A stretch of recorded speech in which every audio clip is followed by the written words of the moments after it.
አሁን በጎንደር ላይ እየተደረገ ያለው የሙዚቃ ጭፈራ ኦሮሚያ ክልል ቢሆን ትግራይ ክልል ቢሆን የሆነ ቦታ ላይ ቢሆን ኃጢያት ነው፣ ኩነኔ ነው። ራቆታችሁን የምትወጡበት አይደለም፣ ሎሚ የምትወራወሩበትም ቀን አይደለም። ጥምቀትና ጎንደር ምን አገናኛቸው? ጥምቀት ቀን የጥምቀቷ ቀን ላይ ለጎንደር የድድም ቀን ነው፣ የድድም ቀን ነው። ለምን ካላችሁ አጼ ሱስንዮስ በ17ኛው ክፍለ ዘመን ላይ ሰላም ጤና ይስጥልን ቤተሰብ እንደምቆያችሁልኝ በድጋሚ እንኳን ለቃና ዘገሊላ ክብረ በዓል በሳረታችሁ ያልኩኝ። እንግዲህ በጣም የሚያሳዝን በጣም የሰጋን ይሄ ነገር እንዳይከሰት የነበረ ጉዳይ እንግዲህ በጎንደር ተከስቶ እሱን ይዤላችሁ ወጥቻለሁ። ይሄን ቪዲዮ ባልሰራውሽ ግን ብዙዎች እንግዲህ አሁን ለቁጣ ላይ ስለሚገኙ ለምንም አልሰራችሁም ብለው ስለሚቆጡን ይሄ ቪዲዮ ለመስራት ተገድጃለሁ ማለት ነው። ጎንደር ላይ እንግዲህ ጧት ማታ የሆነ ህይወት የተመለከተን ነው የምንገኘው። ጧት ቤተ መቅደስ፣ ማታ ላይ ጭፈራ ቤት የሚገኝ ወጣት ኦኬ፣ የማንም ሙስሊም ልበሉልኝ፣ በኮት ያዙልኝ፣ ሙስሊሞች እየሄዱ ማይክ ይዘው እልል በሉ እያሉ ለታቦቱ እልል በሉ ያላሉ ሙስሊሞች ለዳንሱ ለጭፈራው እልል በሉ እያሉ የሚያስጨፍራቸውን ወጣቶች ጎንደር ላይ እንዴት ኖረ፣ እንዴት ተፈጠረ የሚለው ነገር እንግዲህ ለማየት የምንሞክር ነው የሚሆነው። ከዛ ውጭ እንግዲህ ጎንደርና ጭፈራው ዳንሱ ምን ያገናኛቸዋል? ለምንስ በዛሬው በትናንትና ወይ በጥምቀት ዕለት ለምን ጭፈራ ይደረጋል? ታሪካዊ ምክንያቱ ምንድነው? ይሄ ነገር የሚከናወንበት ምክንያት ለምን ጎንደር ላይ ብቻ ለዚህ ደግሞ ለምን ጭፈራ ሆነ የሚለውን ነገር የምንመለከት ነው የሚሆነው። ምክንያቱም እንዴት እንደተፈጠረ ይሄ ጉዳይ ሁላችሁም ላይክ እና ሼር ያደርጋችሁ ለብዙዎች መማሪያ ስለሚሆን ማድረሳችሁን እንዳትረሱ። ሰብስክራይብ ለምንድን ነው የማታደርጉት? አሁን ማርኩ እስቲ መጀመሪያ ይሄን ቪዲዮ ተመልከቱ። ልጅቷ ሙስሊና ተመልከቱት።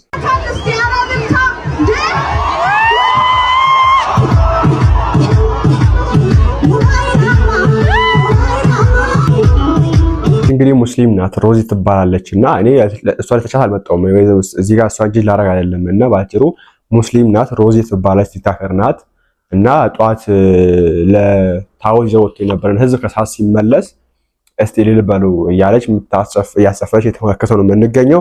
እሷን እየወቀሱ አይደለም እዚህ ጋር የምገኘው። ኦኬ እንዴት እንደዚህ አይነት ወጣት ፈጠርን? እንዴት የሆነ ታቦት ሲያወጣ የነበረ ወጣት ታቦት በዛ ያለ በዚህ ሲመጣ እልል በል እያለ ሙስሊም እልል በል ሲለው እልል ብሎ የሚጨፍር ወጣት እንዴት ፈጠርን? ይሄንም ተመልከቱ።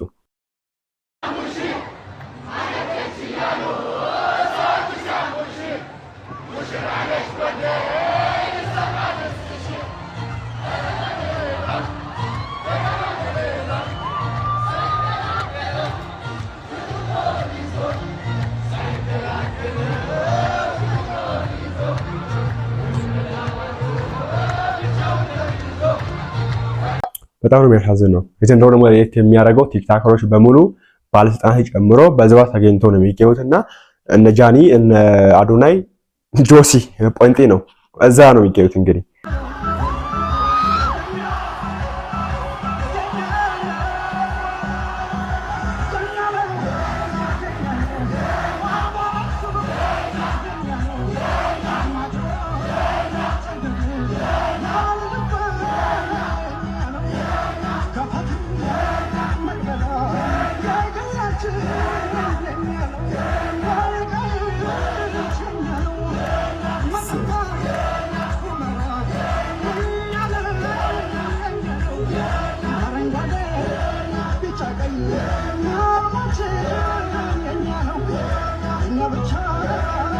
ለዚህ ነበር ይሄ የኛ ነው የኛ የሚለው መዝሙር ምንም የሚያውቅ ወጣት ነው የሚዘምረው አብዛኛው።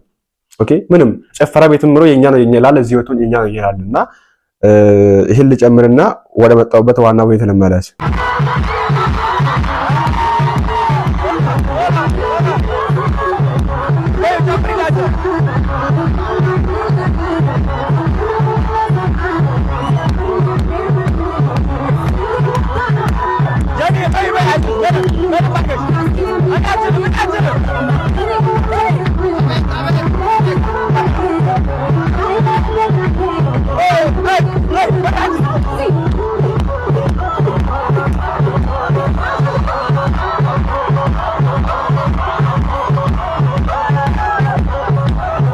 ምን ለመናገር ከአንድ ወር በፊት አንድ ፕሮቴስታንት ፓስተር እዛ ሄደው ኮንፈረንስ አዘጋጅተው አምላኩ ለአምልኮ ኮንፈረንስ አዘጋጅተው ሰዎችን በግድ ወደ ሃይማኖታቸው ሲያስገባ ነበርና ብዙዎች ሲወቅሱ ነበር አይደረግም እያሉ የኛዎቹ ይሄ ነው እያደረጉ እንግዲህ ጎንደር ላይ ነው ሁለቱም የተከናወነው። ኦኬ እኔ ምንም ቢሆን አላደረገውምና ይሄን ነገር ለምን አትቃወሙም? ኦኬ ለምን ብዙዎቻችሁ ወጣችሁ ይሄን ነገር አትቃወሙም የሚል ነገር ተሰርቷል። ለምን እንደማይቃወሙ ነገራቸዋለሁ። ተመልከቱ። አሁን በጎንደር ላይ እየተደረገ ያለው የሙዚቃ ጭፈራ ኦሮሚያ ክልል ቢሆን ትግራይ ክልል ቢሆን የሆነ ቦታ ላይ ቢሆን ኃጢአት ነው፣ ኩነኔ ነው። ትኮንኑ ነበረ ወጣችሁ እንዴት በጥምቀት በዓል እንዴት ሙዚቃ ታዘጋጃላችሁ ብላችሁ ሁላችሁም ትጮሁ ነበረ። ጎንደር ሲሆን ትክክል ይሆናል። እንዴት ይህንን ነገር የሚቃወም አንድ ሰው እንዴት ይጠፋል? እንዴት ታቦታቱ ወደ መንበረ ክብራቸው ሳይመለሱ እንዲህ አይነት ነገር አይደረግም የሚል ሰው እንዴት ይጠፋል? ቢያንስ እችን የሚል ሰው እንዴት ይጠፋል? እንዴት ተሰብስባችሁ አንድ ላይ ሆናችሁ እንዴት ትጨፍራላችሁ? እሺ ታቦታቱን ማን ያጅብ? ይሄንን ነው እናንተ ለዓለም የምታስተዋውቁት? እንዴት ይሄንን ነገር የሚቃወም እንዴት አንድ ሰው ይጠፋል? እንዴት የሙዚቃ ድግስ ታዘጋጃላችሁ? በጥምቀት ምድር ክርስቶስ ተጠመቀ እያልክ እንዴት ሙዚቃ እዛ ጋር ታስጨፍራለህ? አውቃለሁ ብዙ ቲክቶከሮች እዚህ ሚዲያ ላይ ያላችሁ ይሄንን ነገር ብትናገሩ ሌላ ነገር ስለሚሆንባችሁ እናንተም ዝም ብላችኋል። ሌላ ቦታ ላይ ሆኖ ቢሆን ግን በተአምር አትተውትም ነበረ። ነውረኞች ናቸው። ወንድማችን እግዚአብሔር ይስጥልኝ። በትክክል ጀምር አብዛኞቹ የኛ ቲክቶከሮች መንፈሳዊ ቲክቶከሮች የሚባሉት እዚህ ዳንስ ውስጥ የሚገኙ ናቸው። እኔ በራሴ ያየሁትን ነገር ለመናገር ያክል ቲክቶክ ላይ መጋቢ ተብሎ የሚጠራ ሰው እዚህ ውስጥ አለ። ያየሁት የተመለከቱት ማለት ነው። ኦኬ ቲክቶከሮቻችን መንፈሳዊ ቲክቶከሮች አሉ እዚህ ውስጥ አሉ። እንዴት ይዘግቡት? እንዴት ይሄ ነገር ካለም ብሎ ይቃወሙ? ኦኬ ይሄን ነገር ብንቃወም ይቆማል ወይ? ላይቆም ይችላል እኮ። ምክንያቱም አብዛኛው ሰው ጥምቀቱን ፈልጎ ወደ ጎንደር የሚጋዙ አሁን የተረዳሁት ነገር እኔ አብዛኛው ሰው ጥምቀቱን ፈልጎ ኦኬ አይደለም ይሄን ዳንስ ፈልጎ ነው። እነ አዶናይም ሆኖ እነ ጃኒም ሆኖ እነ ማንም ሆኖ ጥምቀት ሲባል ጎንደር ላይ የሚታሰበው ይሄ ዳንስ ነው እንጂ ይሄ ሰው ሲረጭ ያለው አይደለም፣ አይታሰብም። እሱ ስርዓቱ እንደዛ ነበር፣ እንደዛ የሚታሰበውና ጧት ላይ ይጠመቃል፣ ማታ ትንሽ ቆይቶ ታቦት ሲወጣ እሱ ወደ ጭፈራ የሚሄድ ህዝብ ነው የተፈጠረው። ኦኬ ሙስሊሙም ጴንጤውም ኦርቶዶክሱም የሚሄደው አብዛኛው ከሌላ ክፍለ ሀገራት የሚሄደው ሰው ለዚህ ጭፈራ ብሎ ነው የሚሄደው። ስለዚህ ይሄ ጭፈራ ከቀረ ሀገሪቷ ተጎጂ ናት። ይሄ ይታወቃል። ኦኬ ይታወቃል። በተለይ ቱሪስቶች ለጥምቀቱ እንኳን ቢመጡ የኛዎቹ ላይ በዚህ ጉዳይ ነው የሚሄዱት። ቱሪስቶች ራሱ ጧት እንዲዘምሩና ማታ ደግሞ እንዲጨፍራሉ እንዴ ደስ ይላል ብሎ የሚዘግቡት በየሚዲያቸው ላይ በጣም ያሳዝነው ነገርና እኔ ይሄን ነገር እንዴ ማስቆም ይቻላል? እግዚአብሔር ይወቀው። ቤተክርስቲያን ትኩረት ሰጥታ በሰራ እንኳን የሚቆም ጉዳይ አይመስለኝም። ለምን በጣም ብዙ ጎብኚዎች ከጎንደር ሊቀሩ ይችላሉ። ቅድም እንዳልኩት አብዛኛው ሰው ይሄን ጭፈራ ዳንሱን ፈልጎ ነው ወደ ጎንደር የሚጓዘው እንጂ ይሄ ስርዓቱን ምንድነው ቤተክርስቲያን ስርዓቱን ላሊበላ ለምንድነው ጎንደርን ለማየት አይመስለኝም። እና ለምን ይሄ ነገር ይከናወናል? በጎንደር ጭፈራ ከየት መጣ? ከጥምቀት ጋር ምን ያገናኘዋል? ያገናኘው ነገር ፍትሃዊ ነው ወይ የሚለው ነገር ለማየት እንሞክራለን። ከዛ በፊት ግን እስቲ አንድ ወዳጄ ወይ ደግሞ አንድ ሰው ፌስቡክ ላይ ጽፎ እየተጋራ የሚገኘው አንድ ጽሁፍ አለና እስቲ እሱን ጽሁፍ ላንብብላችሁ። እስቲ መጀመሪያ ለጎንደር አልቅሱላት ይላል። ለጎንደር አልቅሱላት፣ ሊከብሩ የወጡ ልጆች እንደወጡ ቀርተዋል። እቺ እኔ ከ5 ዓመት በፊት የማቃት ጎንደር አይደለችም። ጥንታዊቷ እና ቅድስተ ቅዱሳኗ ነገስታት መዲና ከሆነችዋ ጎንደር ላይ ሌላ ጎንደር በቀለች፣ ከራስ ውጪ የሆነች። አስቀድመን ተናግረን ነበር፣ ዘንድሮ ባሰ። የቴዲ አፍሮ ሙዚቃ ኮንሰርት እንኳን በዚህ ልክ የሰው ልጅ አሳብዶ አስደንሶ አያቅም። መንፈሳዊ በዓልነቱን በሙዚቃው የጭፈራ ኃይል ተገልብጧል። ሁሉም ለበዓሉ የመጣ ሰው አይኑ ከመንፈሳዊ ስርዓት ነቅሎ ከተካሄደው ጭፈራ ላይ ተክሏል። ልብ ይሰራል፣ አንገት ያስደፋል። ስራዬ ተብሎ ሰርግ ጊዜ ቢዘጋጅ እንኳን በዚህ ልክ ዳንስ አይካሄድም። እንዲህ በጭፈራ የሚሸኝ ወጣት ቀጣይ ምን ይሰራል? አዝናለሁ ይላልና እዚህ ጋር ነገር ለመናገር ያክል ቤተክርስቲያን ልጆች መጡ፣ ወጣቶች መጡ። ቤተክርስቲያን ለወጣቶቹ ምን አስጨበጣ የሸኘችው? ጸበለጭታን የሸኘችው ምን አስጨበጠች? ኦኬ አመቱን ሙሉ መጥተው የማያውቅ ለጥምቀት ብቻ ቤተክርስቲያን ይመጣ ወጣት አለ። አብዛኛው ወጣት እንደዛ ነው ሲጀምር፣ አብዛኛው ወጣት እንደዛ ነው። ይሄ ምንጣፍ አንጣፊ በሉት ምን አድራጊ በሉት አብዛኛው እንደዛ ነው። መታያቅም ለጥምቀት ብቻ ነው የሚመጣው። ለጥምቀት ለመስቀል ብቻ የሚመጣ ሰው ነውና ቤተክርስቲያን እነዚህ ሰዎች ምን አስጨበጠች? እነዚህ ወጣቶች ምን አስጨበጠች? ለዛሬ ብቻ ለመጣ ወጣት ምን አስጨብጣው ሸኘችው? ወንጌል አስተምራ ኦኬ እንዲያረግን ነው እንዲየሆነ ነው የሚገኘው። ይሄን ነገር ተቃወሙ፣ ይሄን ነገር አታድርጉ ብላ የሸኘችው ወይስ መጡ ጸረጨች ሂዱ አለቻቸው ቤተክርስቲያን? ይሄ ራሱ መታሰብ ያለበት ጉዳይ ነው። ልታተርፍ ወጣ ከስራ የተመለሰች ቤተክርስቲያን እንዴት ልታዝን ይገባት ይሁን? ለጎንደር ጸልዩላት። ልትፈወስ ወጣ ከስራ የተመለሰች ልታከብር ወጣ በረከቷን የተነጠቀች ስትሆን እንዴት ያሳዝናል! እንዴት አሳዝን! ሲተክል ውሎ መንቀል፣ ሲያንጽ ውሎ ማፍረስ፣ ሲገነቡ ውሎ መናድ ይሏቸዋል። ይሄ ነው ሲሰራ ውሎ ደሞዙ የተነጠቀ ሰራተኛ እንዴት ያሳዝናል! ይዘምር ውሎ ሙዚቃ ክብሩን የነጠቀው ክርስቲያን እንዴት ያስጨንቃል! ዜማው ተውጧል፣ መዝሙሩ ተዘንግቷል፣ መንፈሳዊ ማንነቷ ደብዝዞ ሌላ ገጽ ያላት ሆናለች። እብዶች ተሰብስበው ወጥተው ወጣቷን አሳበዱባት። ዘፋኝ መንግስተ ሰማያትን አይወርስም። አዎ አይወርስም። እንዴት ሰው ታቦት ሲያጅብ ውሎ ቀናበረ ጭፈራን ያስከትላል። ታላቁ የጎንደር በዓል በዚህ መንገድ ነበር የሚገለጠው። ለምን አዲስ አበባ በዚህ መልኩ ሳይገለጥ ቀረ? አንድ ያዙልኝ። ለምን መቀሌ? ለምን ደሴ? ለምን ሸዋ? ለምን ባህር ዳር? ጎንደር በሙዚቃ በዓሏን ታከብር ዘንድ ሌላ ቀኖና አላትን? የሃይማኖት ሀገር ጎንደር ለታዳሚዋ የምታሳየው ይሄንን ነበርን? ለፈጣሪያ የምትሰዋ መስዋዕት ይሄ ነበርን? ሰንበት ተማሪዎች ይሄንን ቦታ አንቃችሁ ይዛችሁ እስከ ምሽት ብዘምሩበት የትም አይደርሱም። አሩ ግን ምን ይሆናል? ሰው የለኝም አለ መጻጉዕ አለ። እዚህ ጻፊ ያስቀመጠው ነገር ለምን ይሄ ነገር ጎንደር ላይ ይከናወናል? ለምን አዲስ አበባ ላይ አይሆንም? ለምን ሌሎች ቦታ ላይ አይሆንም? ጥምቀት ላይ ለምን ይከናወናል የሚል ነገር ያነሳልና በጣም ነው የሚያሳዝነው። እውነትም ልታተርፍ ወጥታ ከሰተመች ቤተክርስቲያን ነች የተመለከተ የምንገኘውና ታሪካዊ ዳራውን እስቲ ለማየት እንሞክር። አጥጋቢ አይደለም ልጁ የራሱ ሃይማኖቱ ምንድነው የሚለው ያስቀምጥላችኋለሁ። ግን እስቲ ለማየት ያክል ለመረዳት ያክል ተመልከቱት። ጥምቀትና ጎንደር ምን አገናኛቸው? ጥምቀት ጭፈራ ምናምን የሚወድ መንፈስ ቅዱስ መገለጽ ነው። ጭፈራ ጠበሳ ያለበት ቦታ አይጋጭም፣ ክላሽ አያደርግም። ደግሞ ለምንድን ነው ጎንደር ላይ የሚጎለው? ጥምቀት ሲባል ጎንደር ጋር ለምንድን ነው አይምሯችን የሚያስበው? እንዴት ናቸው? መጀመሪያ ነገር ጎንደሮች ያለፉበትን ማናችንም አላለፍንም። ጎንደሮች ናቸው ጎንደርን የሚያውቁት። ቀጥቷል። እነሱ ለምን እንደሚጨፍሩ ለምን እንትን እንደሚሉ ራሳቸው ናቸው የሚያውቁት። አንደኛ እኔ ምን ብዬ ነው የምወስደው መሰላችሁ? የጎንደርን ጥምቀት ቀን የጥምቀቷ ቀን ላይ ለጎንደር የድልም ቀን ነው። ለምን ካላችሁ አጼ ሱስንዮስ በ17ኛው ክፍለ ዘመን ላይ ከፖርቹጋሎች ጋር በመሆን የፖርቹጋል ጦር ምናምን ነበረ። እሺ ፖርቹጋል ፓውሯ ቤተመንግስት ውስጥ ገብቷል እጇ ማለት ነውና ለሱስንዮስ ያው ከዚህ በላይ እርዳታ ልናረጋግልህ አንችልም። የጦር እርዳታ፣ የኢኮኖሚ፣ የገንዘብ፣ የጨላ እርዳታ እንድናረጋግልሽ ከፈለግሽ ያው ኢንሪተርን ካቶሊክ መሆን አለባችሁ፣ ህዝብህም አንተም ካቶሊክ መሆን አለባችሁ ሲባል ሱስንዮስ ደግሞ ጨላ ቸግሯት ነበር። ኧረ እባክሽ ኧረ በሮናልዶ አለ ማን አንሰማም አሉ ፖርቹጋሎች። ከዛ አይ በቃ እንደዛ ከሆነ ብሎ ሱስንዮስም ካቶሊክ ሆነ።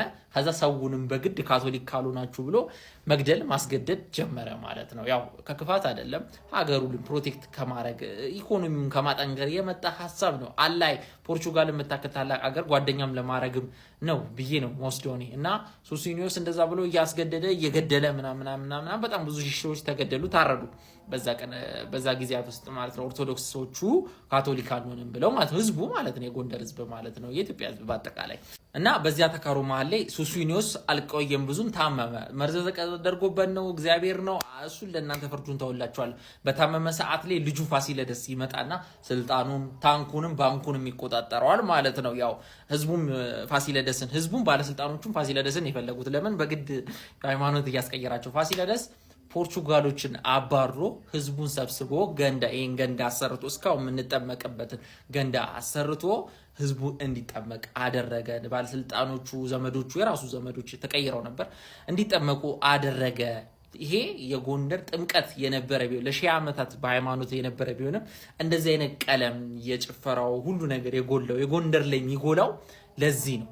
ስለዚህ ለጎንደሮች ጥምቀት የመንፈስ ቅዱስ መገለጽ ብቻ ሳይሆን ድል ያደረጉበት፣ ፖርቹጋሎችን ያባረሩበት፣ የደስታቸው የሚበሉበት የሚጠጡበት ስለዚህ ይጨፍር ይጣበስ እድሜ ወጣት ነው መጣበስ ጥሩ ነው እንደውም ልጅ ነገ ትውልድ ብትወልድ እንደውም መጽሐፍ ቅዱሳዊ ነው ጨፍሩ ብሉ ጠጡ በሉ እኔ ምንድነው በሎጂካል ወይ ነግራችሁ ባህል የሰውን ባህል ማክበር መቻል አለባችሁ ሰዎች ይሄ ለምሳሌ አሁን ሐረርን ሶማሌን ሄደ ጫጣል ምናምን አይባልም በቃ ይሄ በጣም በቃ ሎ እንደሆናችሁ ነው የሚያሳየው ባይዜ የሆነ 4000 of years ጫት መቃም ካልቸሩ ማንነቱ ህይወቱ ባህሉ የሆነን ህዝብ ሄደ ጫት አትቃም መጥፎ ነው ሃይማኖት አይፈቅድም እስልምናም አይፈቅድም ምናምን አትለውም በጊዜ ሂደት ነው ልታረግ የምትችልም ፍላጎትም ካለ ማለት ነው እኔ ጎንደረች እንዳትተው እሺ እንኳን በጊዜ ላይ በምንም እንዳትተው ግን ጫቱን ነው ምሳሌ የምሰጣችሁና አይባልም የሆነ ማህበረሰብ የሆነ የራሱ ኖርም ካለው ልክ አይደለም ብላችሁ እንኳን ብታስቡ ሄዳችሁ እንደዚያ አይቦጫረቅ እንትለው ሁሉ ነገር ለሺህ ዓመት የተገነባ ነገር በአንድ ቃል ምናም ልደረምሱ አይሞከርም ልላችሁ ለጎንደሮች የነጻነት ቀን ነው ጥምቀት ሃይማኖታዊ ነው በጣም መንፈስ ቅዱስ የወረደበት ነው ግን በቃ የፈለገው ሰው ሃይማኖታዊ ነው ሎክ አይደለም የሚል ሰው ሄዶ ታቦቱን ይሸኝ ምንም አያገናኘው ያው የምትጨፍሩም ሰዎች ምናምን ከታቦቱ ብዙ እንትን ብትሉ ጥሩ ነው ከሃይማኖታዊ ሴሬሞኒው ራቅ ብትሉ ጥሩ ነው እንዳሐሳብ በተረፈ ግን እንላለን ቀጣይ ዓመት አብረን ነው ዘንድሮ እኮ ይሄ ነው እንግዲህ ልጁ የሚያሳሳውና ባጭሩ ከልጁ እንድትረዱ የፈለኩ ታሪካዊ ዳራውን እንጂ ኢየሱስ የሚደግፈውን በርቱ ቀጥሉ ጠንክሩ ተዋልዱ ተባዙ ዘምቱ ያለ እንደዚሁ ደግሞ ቀጣይ ዓመት መጣለው አብረን እንጂ እናረጋለን የሚላትን ፓርት ሳይሆን ታሪካዊ ምን እንዴት የተፈጠረ የሚለው ነገር ለማየት ያክል ነው ልጁ ሃይማኖቱ ኦርቶዶክስ አይደለም ለዚህ ነው ብዬ አስባለሁ ለዚህ ያደረገውና ሃይማኖቱ ሙስሊም አይደለም ኦርቶዶክስም አይደለም ሜቢ ኢትስ ሊሆን ይችላል የገምታለው ወይ ደግሞ ከዛ ውጪም የሚገኝ ሰው ሊሆን ይችላል የገምታለው እንደማያውቀው ከሆነ በጣም አደንቀው ልጅ ነው ማለት ነው በሌላ ጉዳዩ ኤኒዌይስ ወደ ዋና ጉዳይ ለመለስና ጥምቀት በጎንደር ላይ የሚጨፈርበት አንዱ ምክንያት ምንድነው የጎንደር ህዝብ ከካቶሊኮች ነፃ የወጣበት ጊዜ ነበር ኦኬ ለበሉ የጎንደር ህዝብ ከካቶሊኮች የጎንደር ህዝብ ይሁን ኢትዮጵያ ህዝቡን አብናዲያ ብቻ ነፃ የወጣበት ቀን ነው ከካቶሊክነት ነፃ ወጥቶ የፈለከውን አምልክ የተባለበት ቀን ነውና እኔ በዚህ ያ ምን ጥያቄ ያለ መሰላችሁ እንደው እንደዛው ለካቶሊክ ተገሳሽ ብትቆይ አይሻልም ነበር እንዴ ለዳብሎስ ከመገዛት እንደዛው እዛ ካቶሊኮች ወርሰው ቢቀር አይሻልም ነበር ወደ ለመናገር ያከ ምንም እኮ የሻለ ነገር ነው ወደ ባሰ እኮ ነው የመጣችሁት ኦኬ ባሰ እንኳን ባንል ወደ ባሰ ነው የመጣችሁት ያን ገይ የለውም እኮ ኦኬ እንደውም እዛ አምላክ ስም ይነሳበታል እዚህ እኮ ጨፈራ ነው ያለው አሁን ነገር ላይ እና ይሄ ነገር ክፉነቱ መጥፎነቱ በሸኔ ያሰደባል ሰው ፍሪ ዊል አለው ነፃ ፍቃድ አለው እንደፈለገ መጨፈር መለነስ ይችላል እንደፈለገ መሆን ይችላል ቤተክርስቲያንም ይሄ ነገር ላትከለክል ትችላለች ኦኬ ላትፈቅድም ግን ላትከለክል ትችላለች ነገር ግን ሌላ ቀን አለ እኮ በማግስቱ ማድረግ ይችላል ዛሬ እኮ ማድረግ ይችላል እኮ ኦኬ ሙስሊሙ ማይክ ይዞ ሲያስጨፍራችሁ የምትጨፍሩ ታቦት አክባሪዎች ፕሮቴስታንቱ ማይክ ይዞ ሲያስጨፍራችሁ የምትጨፍሩ የማንም ቲክታከር ኦርቶዶክስም ሄዶ ሲያስጨፍራችሁ የምትጨፍሩ እኔ እንጃ ማየት ውልድ ተፈጠረ እግዚአብሔር ይወቀው አላቅም እኔ ምንም መናገር አልፈልግምና ብዙ አባቶችም ይሄን ነገር ሲያውቁ ሰምቻለሁ እንመልከታቸው ራቆታችሁን የምትወጡበት አይደለም ሎሚ የምትወራወሩበትም ቀን አይደለም ይሄ መጥፎ ባህል ገብቶብን ነው መጥፎ ልማድ ገብቶብን ነው እንደ ድንቅ ነገር አትዩት እና ዝማሪያችሁም ቅድም እንደዛ ነው ውልውላ ላይ ደጅህ ይሄ ማለት እኮ ነብይ እግዚአብሔር ዳዊት አተሳልክ ወለ እግዚአብሔር ወኪያ አሐስስ ከመህድር ቤት ወለ እግዚአብሔር ለነዋማዋል ማለት እኮ ነው እኔ እግዚአብሔርን አንዲት ነገር ለመንኩት ወኪያ አሐስስ እንደው እሷን በጣም እፈልጋለሁ እንዲሰጠኝ እሻታለሁ ያም ለረጅም ዘመን በቤቱ እንድኖር አለ ይቺ የምፈልጋት ነገር ለረጅም ዘመን በቤቱ እንድኖር አሁን እናቶቻችን ቅድም ሰምታችኋቸው ከሆነ ውልውላ